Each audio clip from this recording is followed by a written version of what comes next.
El apóstol Mario. Gloria a Dios. Dios les bendiga, mis hermanos. Dios mío, esta es una jornada gloriosa.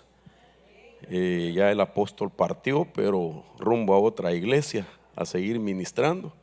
Igualmente yo termino de acá y vamos rumbo también a otra iglesia. Y me decía el apóstol, o más bien yo le decía, parecemos red prestada de pescador. ¿Cómo así? Solo la pasan a la otra lancha y el otro la sigue tirando, ¿verdad? Pero es una bendición. Realmente fue respuesta a las oraciones que alguna vez hicimos cuando el amor de Dios nos alcanzó y ofrecimos nuestra vida, nuestro corazón para servirle a Él y decir: Señor, si tú haces la obra en mi vida, me sanas, me liberas, me cambias, yo te voy a servir. Así es que hoy eso estamos haciendo y lo hacemos con todo nuestro corazón. Sé que físicamente nos sentimos a veces pues cansados, ¿verdad? Pero Él renueva las fuerzas. Y lo hacemos especialmente porque entendemos la grande responsabilidad que hay de equipar, de preparar a la amada, porque el Señor viene pronto. Y usted se dio cuenta que básicamente las enseñanzas que se han estado dando son herramientas bien poderosas, hermano. Usted no puede decir de que no se le ha dicho cómo es que se es libre y cómo se vive después de experimentar esa libertad. Eso nos los han estado enseñando. Ninguno de los hermanos que participamos, el apóstol Edwin, el apóstol Sergio, su servidor, hemos solamente entregado una palabra sin comprensión, sin madurarla, sin sazonarla para usted. La hemos hecho lo mejor posible para que usted sepa que no es como en nuestras casas, por lo menos en la mía, ¿verdad? Solo me decían: niño, no toques. Y yo preguntaba: ¿por qué? Porque no, y punto, y ahí me dejaron. Sino que ahora nos han explicado a través de la palabra cómo se llega a alcanzar mejores niveles de libertad. Cualquier problema que hemos tenido, cualquier lucha que hemos tenido, se nos ha estado explicando las consecuencias de permanecer así, pero también cómo irnos desligando de aquellas cosas negativas para ir teniendo mejores niveles de vida. Amén. Entonces yo quiero pues orar nuevamente para pedirle a Dios que nos dé otro tiempo más de su palabra y continuar nosotros hablando otra parte más de este tema que a mí me ha bendecido mucho. Mientras lo escudriño y lo leo, veo otras cosas y las añado y sigo aprendiendo para seguir enseñando. Amén. Padre, en el nombre de Jesús, gracias, Señor bendito, por tanta misericordia, tanto amor tuyo que nos has concedido, Señor, en estos días en los cuales, Señor, hemos sido invitados y tenemos el privilegio de ser parte de este retiro. Señor, ahora ayúdanos para exponerle a tu pueblo nuevamente esta palabra y nosotros como sentados alrededor de la mesa para recibir el alimento espiritual que saciará nuestro ser tripartito. Te lo pedimos, Señor, en el nombre de Jesús. Amén. Bien, tomé 52 segundos para saludarlo. Ahora, quiero seguir hablando más de estas 12 piedras de la restauración. Quizás ya no haya necesidad de enseñar mapas ni nada por el estilo como lo hice en las dos anteriores, pero quiero recordarle que hemos hablado entonces la posición de Rubén y que por profanar la cama de su padre, la sentencia que su propio padre le dio fue: ya no serás el principal. De tal manera que lo destituye de la primogenitura, pero vemos también que otro ministro, Moisés, lo restaura y vemos entonces de que siempre hay esperanza en el Señor. Rubén representa a los primogénitos biológicos y espirituales también que hay en la tierra, los que son primeramente alcanzados dentro de una familia para vivir la experiencia de la salvación y ser el canal de bendición para su familia, pero también primogénitos biológicos. Ahora quiero hablar de Simeón y Leví porque también es el orden cronológico de estos nacimientos, de quienes también están representados en las piedras que Elías colocó en el altar, el cual él llamó restaurado, o la Biblia lo llama el altar restaurado. La base bíblica que hemos venido utilizando es Primera de Reyes, capítulo 18, verso 30. Elías hace un llamado a aquel pueblo que se había alejado de Dios. Expliqué la diferencia entre el paganismo y la apostasía. Y entonces dice la escritura: entonces Elías dijo a todo el pueblo: acercaos a mí. Y todo el pueblo se acercó a él y reparó el altar del Señor que había sido derribado. Elías representa un mover de restauración, un mover profético para estos días finales. Porque usted se ha dado cuenta de que la iglesia está siendo también sacudida por vientos de doctrinas y de apostasía que la está apartando. Y no solamente eso, sino las corrientes de los espíritus de error, de los espíritus de tinieblas que están, hermano, de norte a sur, de este a oeste, soplando también, tratando de acelerar la agenda también de Satanás en los días finales. La Biblia dice que eran furor al mundo que le tiempo, de tal manera el diablo de única forma queda poco tiempo en surgir que nunca antes habían por decir pisado la tierra. En serio. Y es el abismo. Este es un animal. Pero esa sino diferentes detalles, hermano, como su cabello, su rostro, sus alas, etcétera. Entonces quiere decir que parece un espíritu híbrido que todavía no lo hemos visto. Yo le aseguro que los ministros que predican guerra espiritual todavía no lo han visto, pero está destinado para los tiempos finales. Y así hay muchos espíritus que no han incursionado todavía, es la palabra correcta, en la tierra, pero que están reservados para los últimos días, de tal manera que la artillería pesada de Satanás está saliendo también ya, hermano, a los frentes de batalla. Pero también Dios está levantando una iglesia de hombres y mujeres poderosos que no se van a acobardar y que están también preparándose para ir al frente de las batallas, porque tenemos que pelear una batalla espiritual. No la podemos negar, hermano. Yo le tengo una buena noticia y una mala noticia, así es que usted me dice con cuál empezamos. La mala: vienen agarrones. Y la buena es que usted va a participar. Entonces no se sabe cuál es la buena y la mala, pero por ser parte del pueblo del Señor, hermano, dice la Biblia que nosotros somos soldados, dice.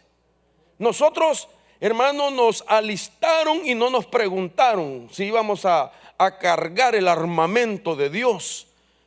Pero aunque no tengamos cultura nosotros de guerra espiritual, porque hay mucha gente que no le gusta meterse con el diablo y dice: no, ahí al diablo déjenlo tranquilo, ¿para qué lo van a molestar? Mucho problema con el diablo, no lo despierten, ahí déjenlo. Sin embargo, aunque usted y yo no tengamos cultura de guerra espiritual, el diablo sí la tiene en contra de la iglesia. Entonces tenemos que conocer nosotros que antes de ir a la batalla necesitamos quitarnos cosas que sean los derechos legales que el enemigo pueda utilizar como argumentos para debilitarnos, para atacarnos a nosotros. De tal manera que todo lo que estamos aprendiendo de descontaminarnos, de sanarnos, de liberarnos, es para prepararnos y que no hayan derechos en contra de nosotros. Y que usted entonces tenga toda la capacidad para cargar, hermano, el armamento divino que Dios le va a dar para que sea victorioso. Entonces yo veo a Elías en una guerra espiritual, donde había un rey que pertenecía a ese reino del norte, que había comenzado a hacer lo malo y que lo había hecho por influencia de la esposa llamada Jezabel, que es una potestad bien tremenda, hermano, en el mundo espiritual. Jezabel en sus días fue una mujer terrible que venía con una influencia genética. Sus padres eran sacerdotes de Baal Y Acab, siendo parte del reinado del pueblo de Dios, como por decirlo así, se casa con un demonio, hermano. Acab se casó con un demonio. Y resulta que esa mujer era, hermano, tan abominable delante de Dios que el mundo espiritual la reclutó para perpetuar su nombre, pero ahora en la esfera espiritual. Ella era una mujer de carne y hueso. Jezabel, su nombre significa la no casada, y estaba casada con Acab. Entonces lo que quiere decir que ella no reconocía la autoridad de su marido, mucho menos de rey. Significa su nombre desde otra forma también, sin cohabitar, es decir, sin cohabitar en lo íntimo con su esposo. En otras palabras, ni dormía en el mismo cuarto ni en la misma cama con él. Lo que quiere decir de que ella era seducida por espíritus incubos que la visitaban. Porque como persona, como hombre o mujer, tenía una necesidad fisiológica. ¿Me entiende? Que es la necesidad del cuerpo de tener a cierta edad intimidad dentro del matrimonio, que es lo normal. Son deseos normales dentro del matrimonio. Y ella, aunque los tenía, no cohabitaba con su marido porque no lo reconocía como varón. De tal manera que ella era alimentada por espíritus incubos. Esto es interesante lo que le estoy diciendo. En una ocasión, hace muchos años, porque ya se cambió de nombre, estaban entrevistando a Walter Melcocha. Yo no sé si usted lo conoce. Entonces este hombre, yo no sé si es él o ella, hermano. Ahora como no se entiende, ¿verdad? No le puedo decir si le preguntaban a él o a ella, pero le preguntaron a lo que es ella, dijo, ¿verdad? El hermano. Entonces le preguntaron, ¿y tú no te vas a casar? Y él dijo, yo no tengo necesidad de casarme. ¿Y por qué? Porque si se trata de que me voy a casar solo para tener pues a alguien que sacie mis deseos, a mí me visitan espíritus, dijo, y me sacian y quedo tranquilo. Eso lo dijo él públicamente en un canal de televisión de una señora que usaba el pelo hasta aquí, blanca ella, pelo rubio, así medio, que su nombre comienza con C. Ya usted ya la identificó, ¿verdad? Entonces le entrevistó o lo entrevistó a él o a ella y contestó eso. Y es verdad, hermano amado, existen los espíritus incubos y los espíritus incubos que atacan cuando se rompe la muralla de protección o la cobertura. Y ella lo hacía, por supuesto, conscientemente. Entonces era una mujer tan indigna, tan mala, que cuando ella muere la recluta el mundo espiritual y perpetúa su nombre. De tal manera que Jezabel, que aparece que la matan físicamente en los libros de Segunda de Reyes, Primera de Reyes, toda la historia la podemos encontrar desde Primera de Reyes a Segunda de Reyes, aparece su nombre en Apocalipsis. Y ya no está viva, hermano. Pero entonces, ¿a quién se está refiriendo las escrituras en Apocalipsis? A la entidad Jezabel. Y por eso Jezabel, hermano, es considerada como una entidad femenina que ocupa un rango de primera altura en las guerras espirituales. Si usted quiere más detalles, yo escribí mucho de Jezabel en un libro que se llama La Trilogía de las Batallas, y no es comercial, por supuesto. Y ahí están todos los sellos de Jezabel, cómo ella sella. En ese libro yo hablo detalles de su nombre, cómo la perpetuaron para el mundo espiritual, todo lo que ella hace el día de hoy, todo lo que ella promueve el día de hoy. No es solamente manipulación, aunque es malo. No es solamente la falsa profecía, aunque es re malo también, sino otras cosas capaz de llevar a que un hombre viva estados de eunuco y que una mujer viva estados de virginidad, es decir, que nunca se van a casar mientras ese sello no se rompe. Y muchas veces ese sello fue puesto inconscientemente por sus propios padres. Una madre que se niega a dejar ir a su hija y no, tú no te vas a casar. Y hasta que yo me muera te vas a casar. Y ahí está que no se muere la señora. Y ya tiene la hija, ¿verdad? Sus 71 años. Entonces, y así hay varones también. Y no es que no se casan porque son feos, no. Tienen virtudes intelectuales, inteligentes, qué sé yo. Físicamente, hermano, hay varones que su perfil griego, hermano, nariz así griega. Otros tienen nariz de Mr. Magoo y se casan más rápido. Pero estos no así, hermano, y no pueden mantener una relación. Y la encuentran y se rompen, y la encuentran y se rompen. ¿Pero por qué? Porque hay un espíritu que los ha sellado. Entonces tenemos que romper todo eso en el nombre de Jesús y saber, hermano, que todo lo que Dios planeó para su vida y por qué razón usted tiene el diseño que Dios le dio, es para que cumpla a un propósito de carácter, hermano, familiar, de ser padre, de engendrar, de ser madre, mujer, de casarse, de ser madre y de dar a luz hijos. Aún hasta la esterilidad se puede romper en estos días en el nombre de Jesús. Fíjese que a mí el Señor me ha regalado una unción para orar conjuntamente con mi esposa por las mujeres que no pueden tener hijos. Porque a nosotros el Señor nos dio un hijo sobrenaturalmente. Mi esposa tuvo sus primeros 3 hijos. El penúltimo, es decir, el tercero, cuando nació fue uno de los partos más difíciles, donde si más se muere ella y mi hijo Douglas. Resulta que en el momento de dar a luz se oyó un grito de los enfermeros y los que estaban ahí atendiéndola, porque el niño venía amarrado con el cordón umbilical.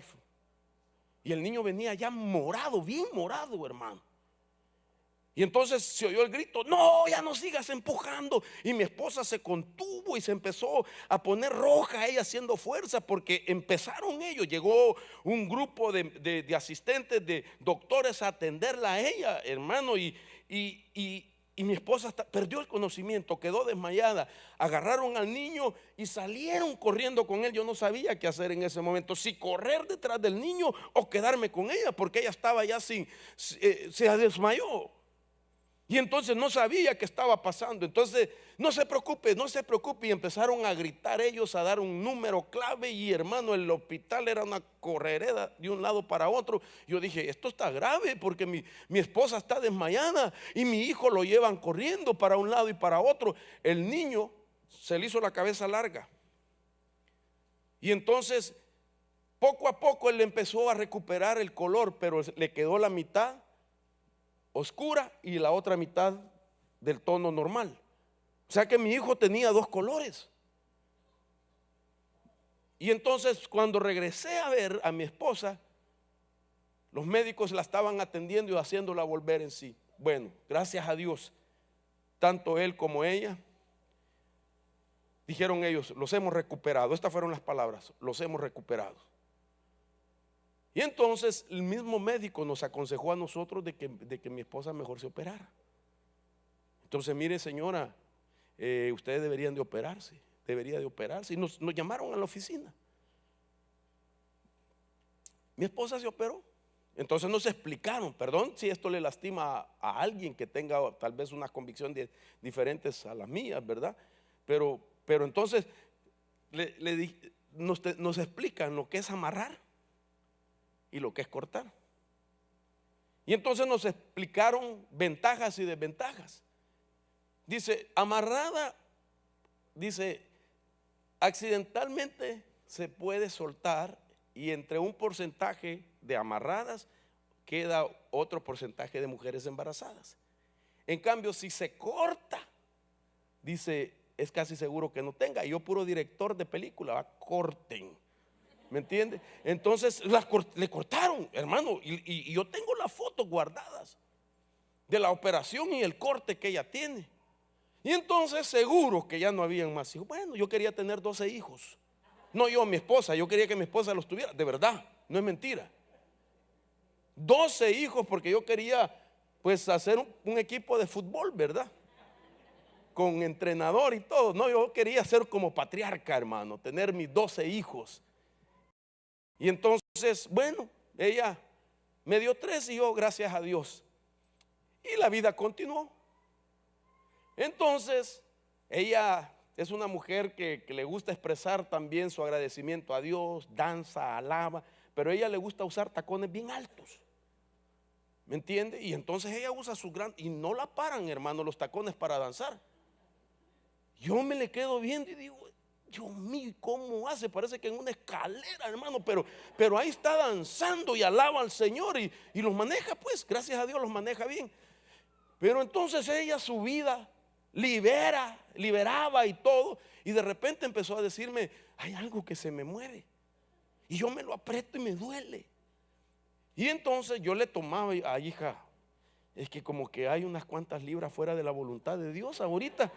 Y entonces eso, yo creo que eso es lo que está pasando. Pero ella empezaba a sentir de que aquello no era aumento de peso. Entonces fue, en un día dijo, yo voy a ir a hacerme un chequeo.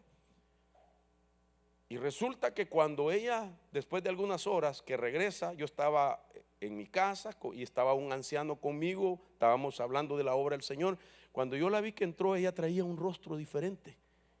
Y entonces yo la vi, hola, ya llegaste. Y me dijo, siéntate por favor. Yo dije, ¿qué pasaría?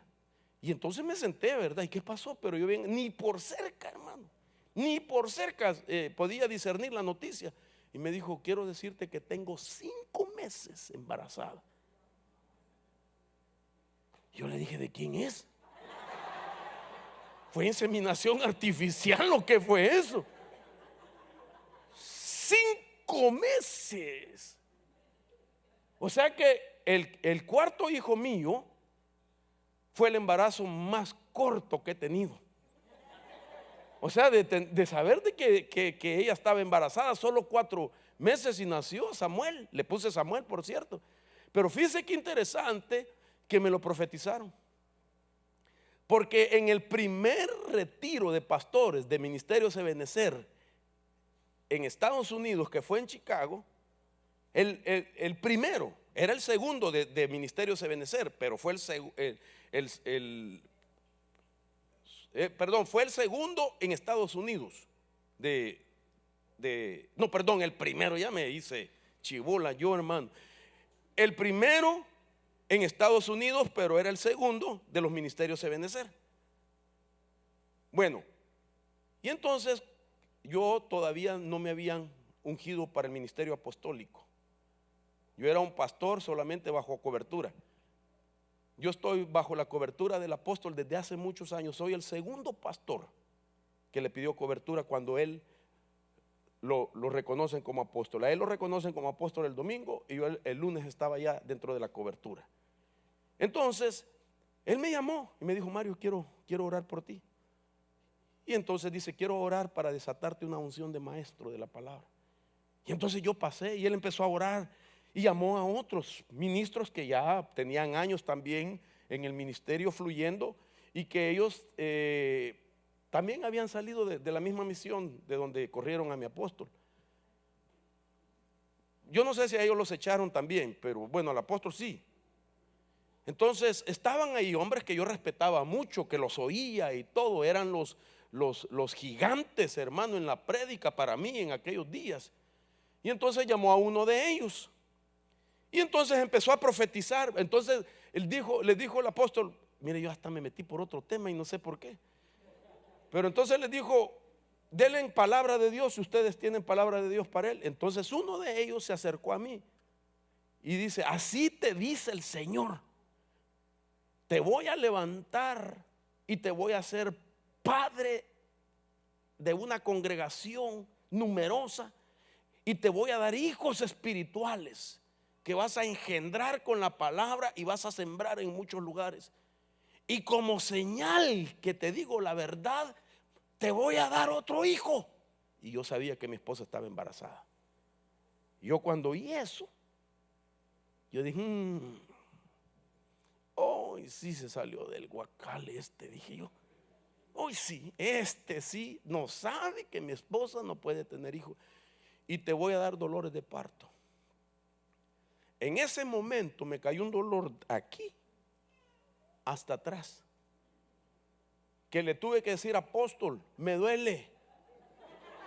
De veras, si el apóstol estuviera aquí, le recordaría eso. Y el apóstol dijo, llévenselo inmediatamente del retiro. Me sacaron del retiro favoleado con tarjeta roja. Llévatelo para Oregon. Y yo llegué así caminando, hermano, a la casa. Mi esposa me tuvo que acostar, pero eran señales proféticas. Entonces, a partir de ahí, hemos orado por hermanas que no han podido tener hijos. Y mire, Dios, hermano, ha sido tan bueno que algunas de ellas les ha concedido. Fui a México a predicar y un día me dijo el pastor, va a haber una presentación de niños y queremos, por favor, de que usted se los presente al Señor. Vaya, está bien, le dije yo antes de la palabra. Entonces pasó la hermana, pasó el esposo y el niño. Entonces me dijeron, ore por él. ¿Y cómo se llama el niño? Mario Rivera. Ah, no, dije, ese no es mío. Ese no es mío. Y entonces tuve que aclarar, se llama Mario Rivera, porque ellos son de familia Rivera también en México. Pero resulta que el Señor me permitió que orara por ella, que no podía tener hijos y quedó embarazada, hermano. Y entonces dio a luz y ellos, agradecidos al Señor, le ponen mi nombre. O sea, contigo, sí, y ahí entran. Vengo a presentarle al hijo espiritual suyo. Varias que han tenido sus hijos, que no podían tener, hermano. Y se me ocurre decirle, Padre, por los años que no ha podido esta mujer y ha deseado tener sus hijos, dales gemelos. Primer parto, 2 niñas. Después hago otra oración y entre esos estaba la hermana, pues, y se me ocurre orar otra vez por ella y tiene otras 2, hermano.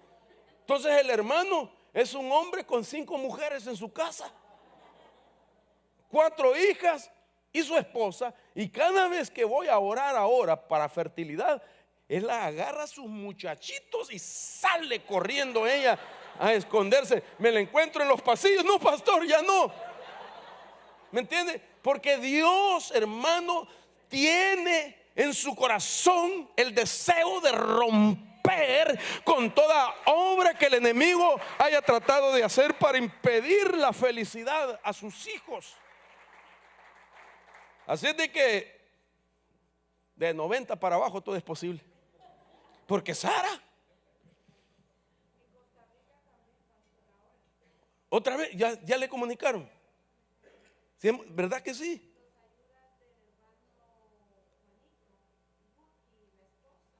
Qué tremendo.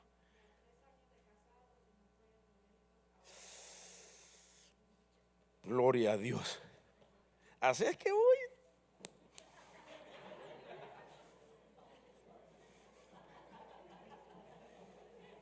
de 90 para abajo todo es posible. En el nombre poderoso de Jesús. Pero ¿por qué todo esto?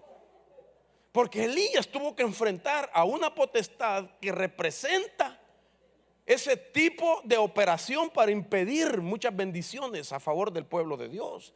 Ella, la no casada, la que no cohabita con su marido. Imagínense qué tremendo, hermano, esto. Que si ustedes han leído la Biblia, díganme cuántos hijos tuvo literalmente Jezabel.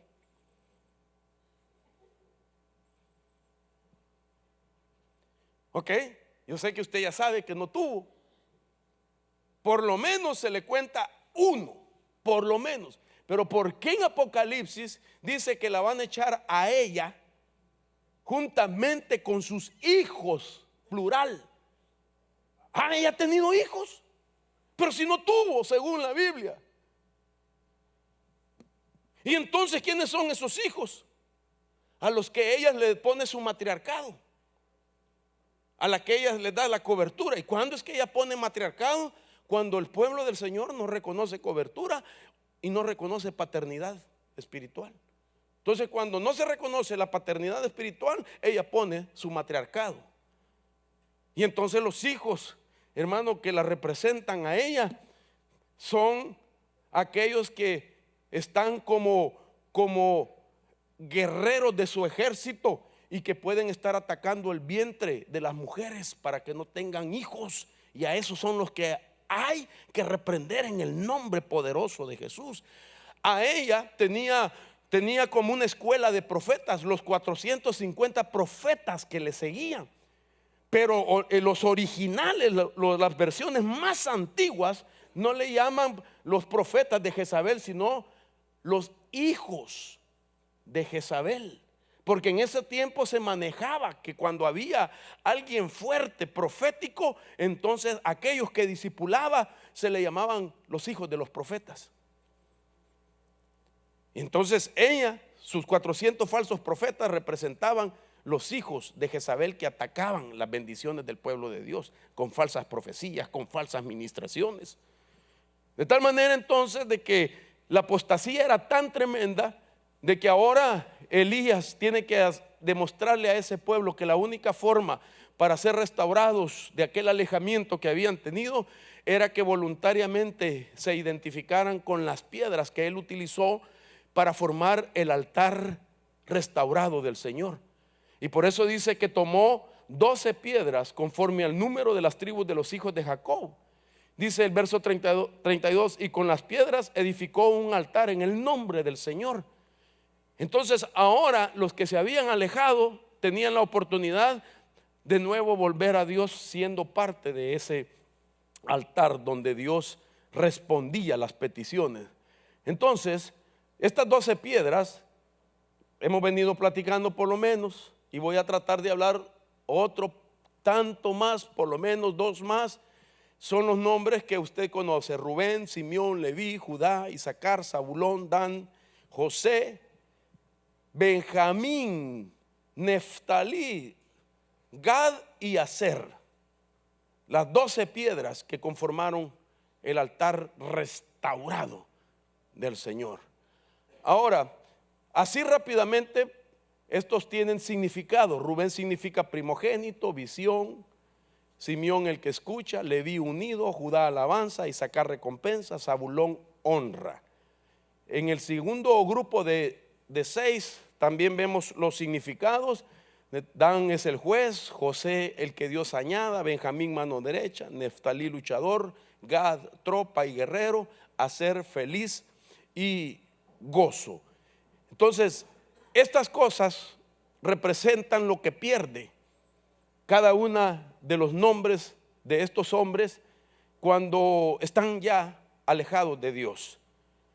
Pueden actuar ellos en contraparte de lo que representaba realmente su propio nombre. Entonces hoy quisiera enfocarme en Simeón y Leví. ¿Qué representan? Entonces la Biblia misma nos dice cómo ellos fueron declarado el tipo de mal que habían cometido y que los había alejado entonces de la devoción genuina hacia Dios. Entonces a mí me llama la atención esto, porque Simeón y Leví fueron, que por decirlo así, 2 piedras que había que ponerlas al mismo tiempo. La Biblia dice eso porque cuando ellos fallaron, hicieron algo juntos, y su propio padre Jacob a los 2 les dirigió la palabra. Dice Génesis 49:5, Simeón y Leví son hermanos. Mire qué tremendo esto. Sus armas, instrumentos de violencia. En su consejo no entre mi alma, a su asamblea no se una mi gloria, porque en su ira mataron hombres y en su obstinación desjarretaron bueyes. Maldita su ira porque es feroz y su furor porque es cruel. Los dividiré en Jacob y los dispersaré en Israel. Mire qué tremendo entonces. Ya Rubén le había dicho inestable, no tendrás preeminencia. Y ahora se dirige a Simeón y Leví. Y estas palabras que nosotros leemos son las palabras que Jacob, el padre de los patriarcas, de todos ellos, se las dijo a sus hijos antes de morir. Y usted sabe que antes de morir es donde muchas personas dicen las palabras más impresionantes de su vida.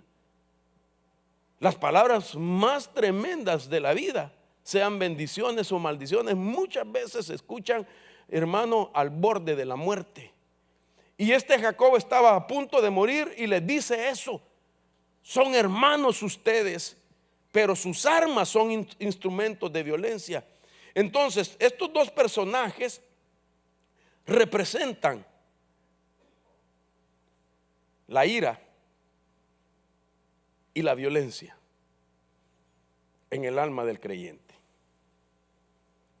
Esto es bien tremendo, hermanos, porque aquí vamos a hacer, voy a tratar de hacer un análisis de la ira, que es un problema que puede afectar nuestra humanidad. Porque cuando la ira es acompañada de violencia, una persona puede destruir en poco tiempo lo que le ha costado construirlo casi por toda su vida.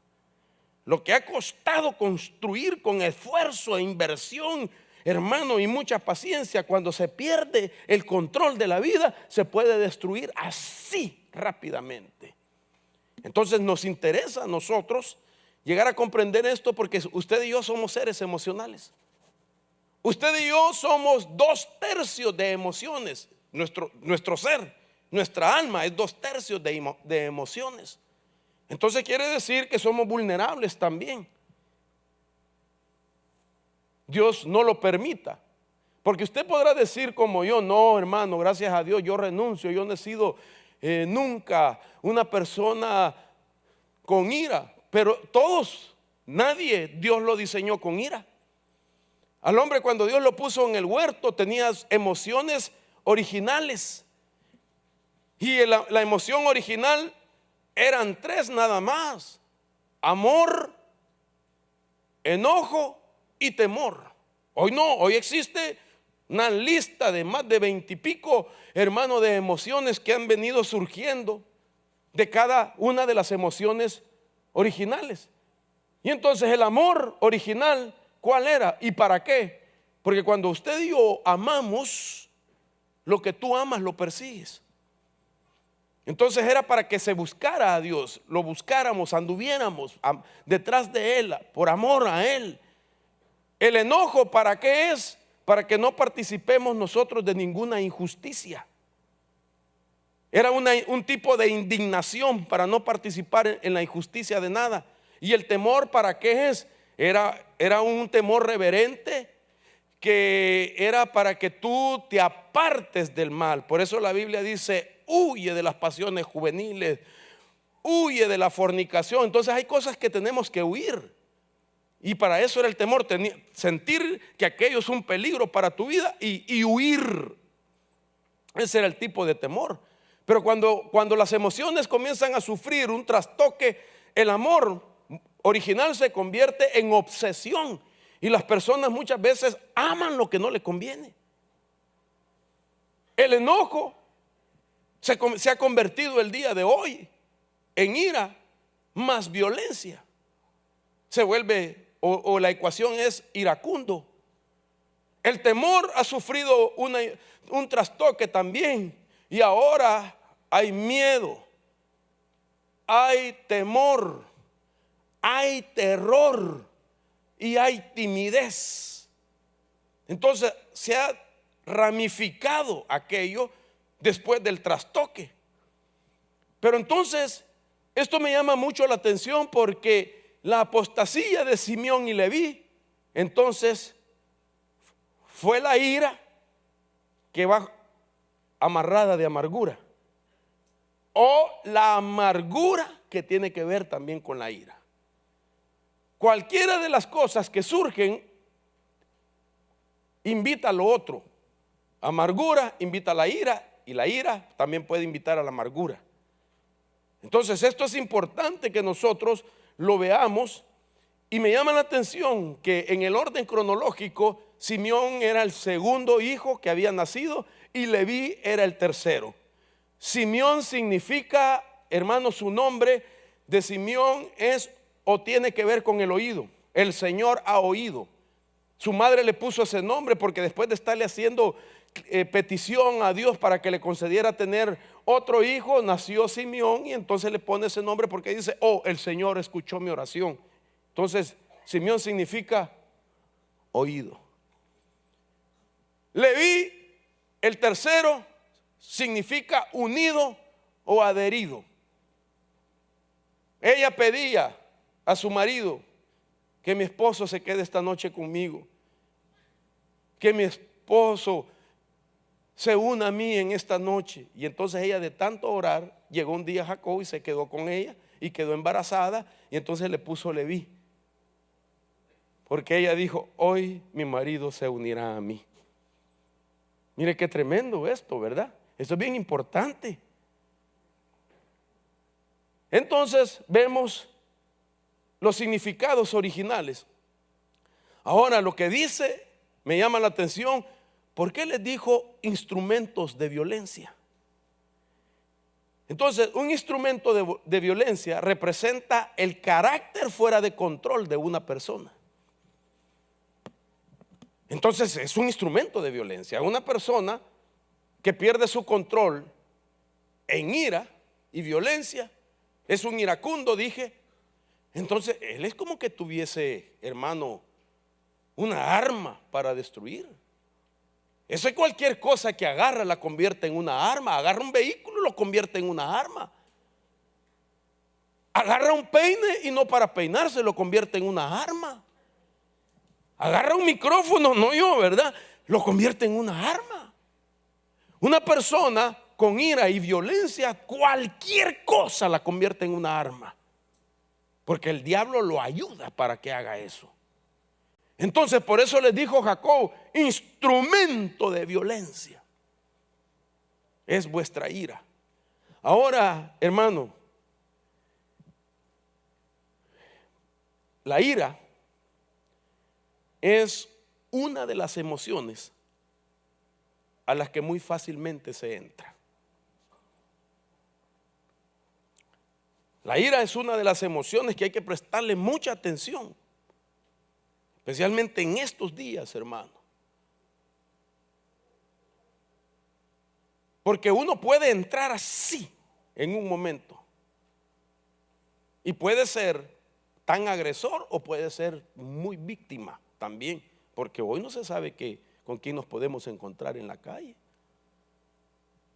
En un semáforo comienzan los conflictos, hermano, y hoy la gente anda armada. Hoy la gente anda armada. Ahora, ¿por qué es importante ver la ira? Porque una persona que su emoción fue descontrolada y cae en ira, nunca hará algo justo. Nunca. Una persona con problemas de ira nunca hará algo justo mientras está bajo esa influencia. Claro, puede hacer algo justo ya después que se calmó. Pero mientras la ira está en toda su fuerza, hermano, controlando a esa persona, no hará nada justo, y así lo dice la Biblia. Proverbios 22-24 dice: no te asocies con el hombre iracundo, ni andes con el hombre violento, no sea que aprendas sus maneras y tiendas lazo para tu vida. Interesante, porque esto fue lo que les dijo Jacob: a su consejo que no se una. Él estaba diciendo que yo no me una al consejo que ustedes tienen. En otras palabras, les dijo él, su propio padre: yo no me voy a asociar a la ira que ustedes tienen. Y ahora existen proverbios, hermano, ese consejo, que una persona que usted la discierna que es iracundo, hermano, mucho cuidado de asociarse, porque cuando uno hace sociedad con una persona así, la persona viene a ser 7 veces peor con el que se asoció. Entonces, Proverbios nos dice esto. Ahora mire, hermano, aquí hay algo bien interesante que yo quiero que usted vea cómo estamos desarrollando el problema de la ira en Simeón y en Leví. Leví representa, ahora déjeme hablar de Leví. Leví representa la etapa de la administración, la etapa de la instrucción, etapa de la restauración de la economía. Usted sabe que dice la Biblia que era Leví al que le diezmaban, o sea, le diezmaban a Dios, pero Leví vivía de los diezmos. Y Leví era el sacerdocio que enseñaba. Los levitas eran los maestros de la palabra. Entonces Leví, en su diseño original, en su comunión con Dios, representa poder de la administración, representa el poder de la instrucción, tiene enseñanza y puede enseñar. Es un administrador de empresas, es un oikonomo, un tesorero que puede administrar los valores espirituales. Y habla de la economía en nuestras vidas. Cuando dice la Biblia que cuando Abraham diezmó a Melquisedec, se lo contaron a Leví que no había nacido. Es interesante que cuando Abraham diezmó a Melquisedec, ni siquiera existían las tribus. Abraham tuvo que, después de Melquisedec, pasar algunos años y queda embarazada Sara, nace Isaac. Isaac vivió 40 años, a los 40 años se casó, entonces engendró a su esposa. Entonces después tuvo que nacer Jacob. Hermano, Jacob, pasaron 20 años huyendo. Miren todo el tiempo. Se casó Jacob a los 20, 21 y pico de años de andar fuera de su casa. Nació, Abraham a Isaac, Isaac a Jacob, y Jacob tuvo que engendrar para que naciera Rubén, después Simeón y después Leví. Ahora, ¿por qué le menciono esto? Haga el recuento cuándo fue que diezmó a Abraham y se lo contaron a Leví, que no había nacido, ni siquiera había entrado en el óvulo de la mujer, estaba en los lomos del hombre la semilla. Ya había una semilla que se llamaba Leví aquí en los lomos. Y entonces todo ese tiempo Abraham diezmaba y le sumaban la cuenta a favor a Leví. Tu papá diezmó, así es que vos vas a tener esta bendición. ¿Me di a entender? Entonces Leví representa la bendición económica. Ahora, ¿por qué le digo esto? Porque entonces Leví fue afectado por Simeón, su hermano mayor. Se asoció a su ira. Y eso significa, oiga esto, y esto es bien importante, casi la mayor parte de las personas que tienen problemas con la ira tienen problemas sexuales también. La persona que tiene problemas de ira tiene problemas sexuales. Eso significa entonces, y los problemas sexuales afectan la economía. Entonces, la ira de Simeón, que tiene que ver con problemas sexuales, afectó a Leví y Leví fue afectado en su economía. Entonces hay que prestar atención a esto, porque cuando yo hablo de restaurar la piedra de Simeón y Leví, estamos hablando de restaurar ira, de restaurar los problemas sexuales y de restaurar también la economía. Base bíblica, Proverbios: por causa de una ramera he puesto yo problemas sexuales. La ramera representa los problemas sexuales. Uno es reducido a un pedazo de pan, pero hay una versión que dice a migajas. Eso significa que ya no tiene la economía fuerte como para poder comprar, hermano, una torta de pan, sino que ahora solo apenas para las migajas. Casi siempre, con todo temor quiero decirle, las personas que han cometido adulterio, una de las primeras áreas que se le afecta es la economía. La fornicación, la economía de la persona es afectada. Entonces Dios quiere sacar a su pueblo de eso. Entonces, mis amados, la ira de Simeón y Leví, quiero que la empecemos a analizar. Llevo 47 minutos. ¿De dónde se explica? Solo le voy a poner los pasajes, porque en estos pasajes, Génesis 34, del 25 al 27 y del 30 al 31, ahí está explicado dónde fue que se manifestó la ira de la cual hace mención su padre en Génesis 49. Entonces, en esos capítulos se menciona que ellos cometieron una injusticia por vengar la violación de su hermana Dina. Esto es interesante, porque dice la Biblia, voy a leer Génesis 34, 25. Si usted tiene Biblia, por favor, véala conmigo mientras yo leo. Dice así, ahí está resumido cuando pues ya había sido violada Dina. Dice, pero sucedió que al tercer día, Génesis 34, 25, cuando estaban con más dolor, dos hijos de Jacob, Simeón y Leví, hermanos de Dina, tomaron cada uno una espada y entraron a la ciudad que estaba desprevenida y mataron a todo varón. Mire qué interesante. Cuando se cometió esa injusticia contra Dina y la violó un hombre, aquellos hombres se arrepintieron, él se arrepintió. Y entonces no hallaba cómo demostrar que estaba arrepentido. Entonces se le puso como condición que se circuncidaran, porque ellos no eran pueblo de Dios. Entonces el hombre que violó a Dina se circuncidó, pero como él era una autoridad de orden, que todo el pueblo se circuncidara para demostrar que estaba arrepentido, estaba dando frutos de arrepentimiento. Y dice la Biblia que cuando todos los hombres, como se circuncidaron ya grandes, tenían un gran dolor, y todos estaban pasando el dolor de la circuncisión. Y entonces llegó Simeón y llegó Leví y se aprovecharon del dolor que tenía. Por eso esto es importante, porque un hombre iracundo nunca es justo. Una mujer que es iracunda, no es justa. Usted dirá, hermano, pero que hay mujeres iracundas. Claro, si hay mujeres que le pegan a su marido.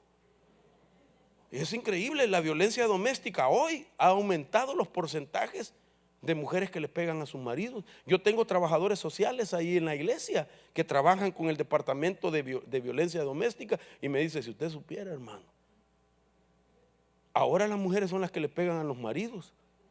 Y por la ley del péndulo, ¿verdad? Como ellas han sido todo el tiempo víctimas, ahora ellas aprendieron karate, kung fu y de todo, hermano, y ahora y quizás pegan más duro. ¿De dónde cree que vino la película Las Mujeres Asesinas? Dios libre, ¿verdad? Por eso no te confíes de la que duerme a tu lado. No, eso no es verdad. Eso es el alma, hermano, la que el Señor nos dice. No, yo sí me confío en mi esposa. Entonces, pero mire lo que hicieron estos hombres. Dice entonces que de cuando ellos estaban, dice, en su dolor, Simeón y Leví, hermanos de Dina, tomaron cada uno su espada y entraron a la ciudad que estaba desprevenida y mataron a todo varón. Y mataron a Amor y a su hijo Siquem a filo de espada. Y tomaron a Dina de la casa de Siquem, quien la había violado, y salieron. Después los hijos de Jacob vinieron sobre los muertos. No les satisfació solamente haber matado a los hombres, sino que saquearon la ciudad, robaron, porque ellos habían deshonrado a su hermana. Es tan tremendo.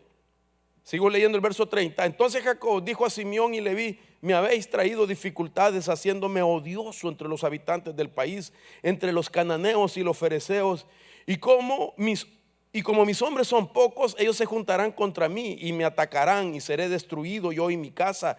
Por ellos dijeron, había de tratar él a nuestra hermana como una ramera. Ellos dijeron, cuando él les dijo todo esto, y él había de tratar a nuestra hermana como una ramera. Pero dice la Biblia que Jacob les dice, mataron hombres y desjarretaron bueyes. Hermano, oiga esto. Usted sabe qué es desjarretar bueyes, ¿verdad? Quitarle las patas a los animales. Y eran Para aquellos pueblos los bueyes eran instrumentos de labranza. Eran lo que utilizaban para trabajar, para alimentarse también. O sea que mataron a los hombres, y para la siguiente generación que vendría ya no tendrían tractores para trabajar en la tierra. ¿Me di a entender? Los bueyes eran las herramientas de trabajo. Los dejaron a los animales sin patas. Mire, por eso les dijo Jacob que su ira era violenta. Entonces, y estamos hablando de hombres que representaban al pueblo de Dios, porque ellos trataron de hacer justicia con sus manos cuando no debían, porque a quienes de los hijos se les había atribuido la facultad para hacer justicia era a la tribu de Dan, porque Dan quiere decir jueces. Entonces, no te tomes la justicia en tus manos. Mía es la venganza, dice el Señor, yo pagaré. Deja que Dios lo haga por ti. Y cuando Dios lo hace por ti, se hará lo justo. Y cuando Dios lo hace por ti, no solamente castiga al que ha dañado, sino que también hace Dios que tú tengas una restitución. Pero cuando uno hace su propia justicia, posiblemente se quita la carga de la venganza, pero no tenemos restitución alguna. Y entonces eso nos sigue en un futuro y sigue dándonos el problema. 54 minutos, Dios mío. Entonces, si alguien va a juzgar, necesita tener elementos para eso. Y estos elementos están sacados de la Biblia. No juzgar por lo que parece. Ser temeroso de Dios antes de juzgar. Emitir un juicio con equidad, es decir, igualdad. Hay que oír a las partes involucradas y no solo una de ellas. Hay que entender y no solo oír, no se basta solo oír, hay que entender la problemática. No ser carnal. Que exista la santidad en nosotros y que el que va a juzgar sea sabio. 8 cosas para poder tener un justo juicio. No es solo por juzgar. Ellos no tomaron en cuenta nada de eso. Solo querían vengarse la deshonra de su hermana. Ahora, la Biblia dice en Santiago 1:20, pues la ira del hombre no obra la justicia de Dios. Entonces nadie me puede decir que la ira es permitida. Nadie puede decir es que tiene razón por estar airado. Porque aunque tenga razón, no tiene razón de vengar su ira. Porque en la ira del hombre no obra la justicia de Dios. Ahora, si nosotros seguimos viendo entonces en las escrituras, Simeón y Leví, hermanos, representan esa área que nosotros necesitamos comprender cómo opera. Entonces para eso vamos a analizar la ira y la amargura. Dios mío, ya se me fue el tiempo, mire, 56 minutos y apenas es la introducción. Entonces así rapidito, la ira y la amargura. La ira no viene por sí sola, sino que es producto de la amargura. Otra emoción. En otras palabras, una persona airada, además de problemas sexuales, es una persona que tiene amargura. La amargura no viene por sí sola, sino que es producto de la injusticia. Entonces yo me tengo que cuidar.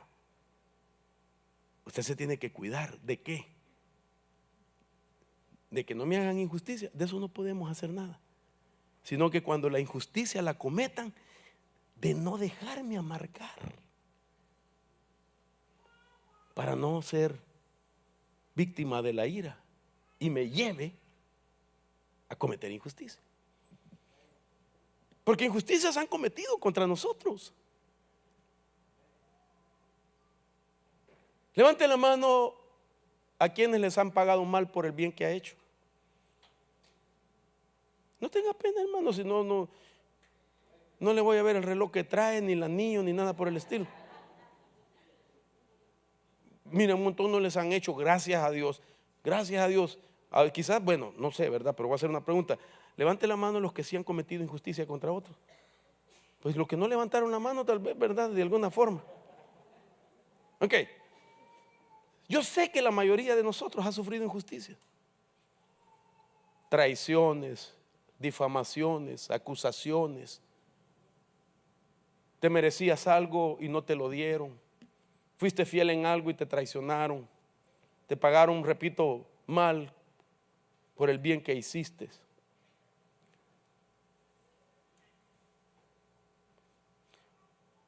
Como habitantes del tercer mundo, no vivimos en el tercer mundo, pero venimos del tercer mundo acostumbrados a la injusticia.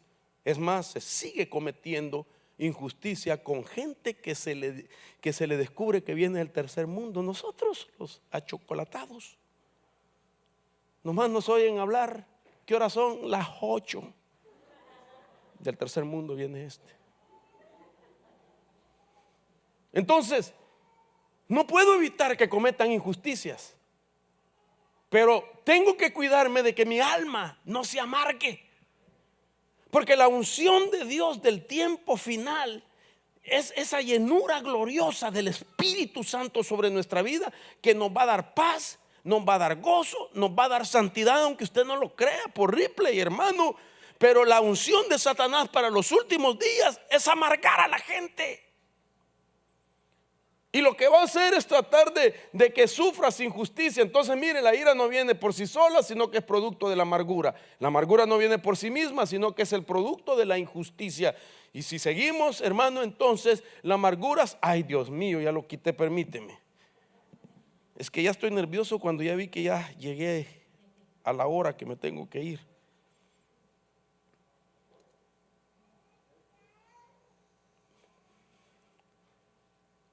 Aquí me quedé.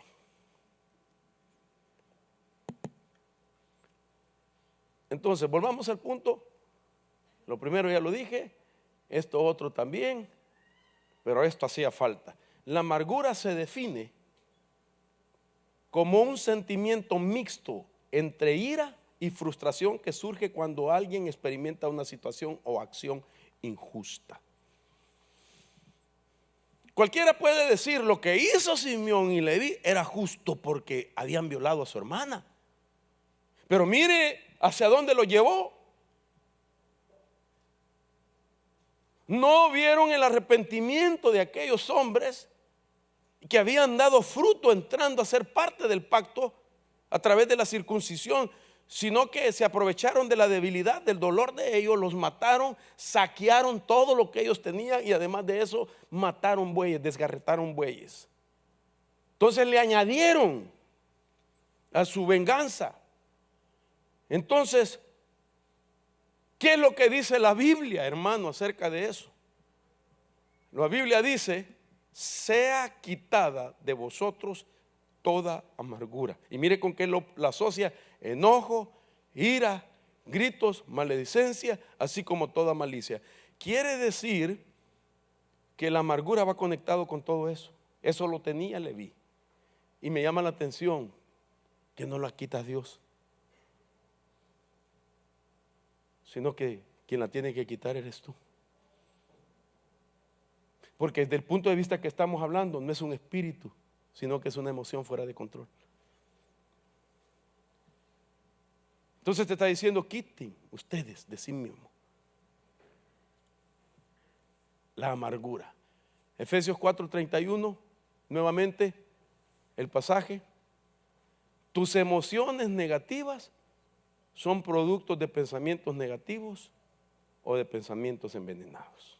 Aquellos se concentraron en aquella maldad que supuestamente, no supuestamente, que su hermana había sido víctima, y empezaron a desarrollar pensamientos negativos que les envenenó las emociones. El ciclo de esto, cuando uno mira una injusticia y la empieza a meditar en el pensamiento y a pensar en lo mismo, los pensamientos se vuelven negativos. Le llaman pensamientos envenenados. Los pensamientos envenenados intoxican las emociones, y las emociones envenenadas enferman el cuerpo. Ese es el ciclo. Entonces, hermanos, Yo lo dejo hasta aquí, ya el tiempo se me fue. Que el Espíritu Santo le dé comprensión de lo demás. Mire, hasta se me apagó solita. ¿Le hicieron algo de allá, hermanos? Pero quiero que usted piense que a lo demás el Señor será el que le dará el entendimiento. Póngase sobre sus pies, por favor.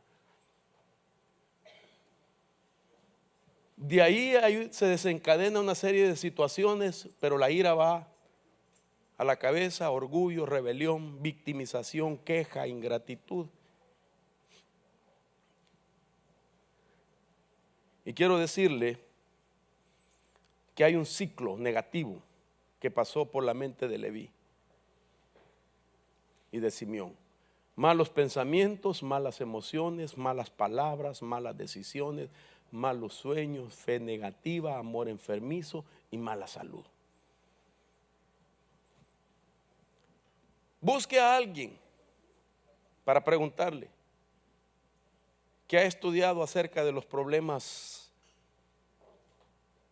neurológicos de los pensamientos. Le dirá: pensamientos malos vienen a ser pensamientos envenenados. Pensamientos envenenados intoxican las emociones. Y emociones intoxicadas enferman los cuerpos. Hay mucha gente que sufre enfermedades en su cuerpo que se podrían sanar cambiando de su forma de pensar para sanar sus emociones. Si tus emociones se sana tu cuerpo. En el nombre de Jesús, levante sus manos. Si Dios ha hablado a su vida y ha sufrido alguna injusticia, cuídese y no permita que la amargura llegue. Perdone, que es la solución para que la ira no se apodere de usted. Porque cuando nosotros perdonamos, estamos diciéndole a Dios: Señor, ya no estoy dispuesto más a llevar la carga de venganza sobre mis hombros. Te la entrego a ti, Señor. Y Dios te dice: mía es la venganza, yo pagaré, dice el Señor.